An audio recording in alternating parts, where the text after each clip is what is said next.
Ce week-end, donc, c'est le salon du bien-être à Caen, l'occasion de faire un gros plan sur une plante, entre autres choses, hein, mais sur une plante aux nombreuses vertus. Les vertus que l'on connaît, puis il y a celles qu'on ne connaît pas, l'aloe vera. C'est d'abord, c'est joli à regarder. Ouais. C'est une plante qui pousse à l'état sauvage dans le sud de l'Europe, dans beaucoup de régions tropicales et subtropicales.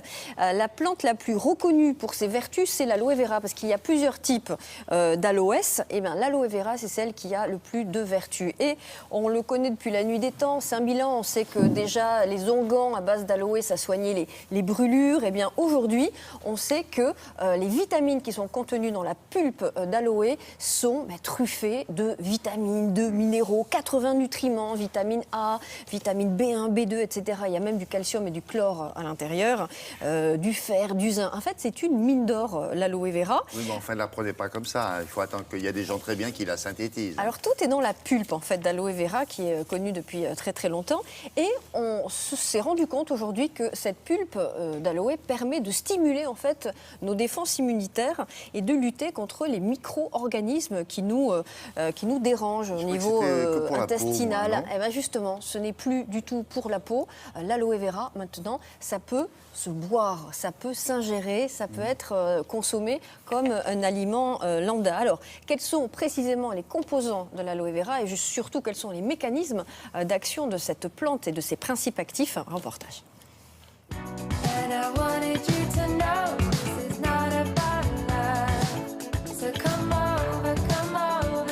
L'aloe vera, c'est une plante médicinale. Médicinale, cela signifie que la plante a des propriétés bénéfiques pour notre organisme et ces propriétés sont avérées. C'est une plante grasse, arbustive, dont on va utiliser les feuilles qui sont charnues pour la fabrication des produits cosmétiques et des boissons nutritionnelles à base d'aloès.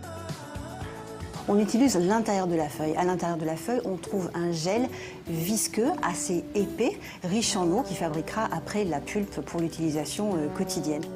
Alors voici la pulpe, que l'on appelle le mucilage, et qui contient tous les principes actifs. Qu'y a-t-il dans ce mucilage? Il y a 99% d'eau, puisque la plante stocke de l'eau, et 1% de principes actifs. Les principes actifs sont très très nombreux, puisqu'on va en trouver environ 250. On a une synergie de tous ces principes actifs entre eux. La sémanane, le glucide complexe, est effectivement à l'origine sûrement des effets sur notre organisme. L'aloe vera a différentes vertus. De manière traditionnelle, on sait parfaitement que l'aloe vera en usage externe, en application sur la peau, a des vertus anti-inflammatoires, cicatrisantes, hydratantes, apaisantes.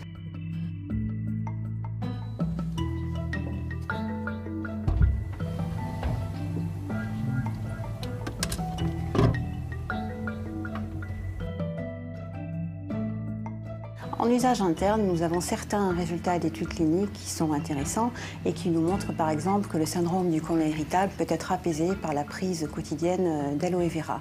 La même chose pour des ulcères digestifs qui vont être cicatrisés beaucoup plus rapidement. On peut dire donc que l'aloe vera en usage interne est anti-inflammatoire, stimule les défenses naturelles. On va aussi avoir un effet antifatigue, donc c'est vraiment un booster de santé. L'aloe vera, en complément alimentaire buvable, reste un complément alimentaire. Ce n'est pas un médicament. Donc effectivement, on y restera dans le conseil quotidien avec apport de bien-être. Ça.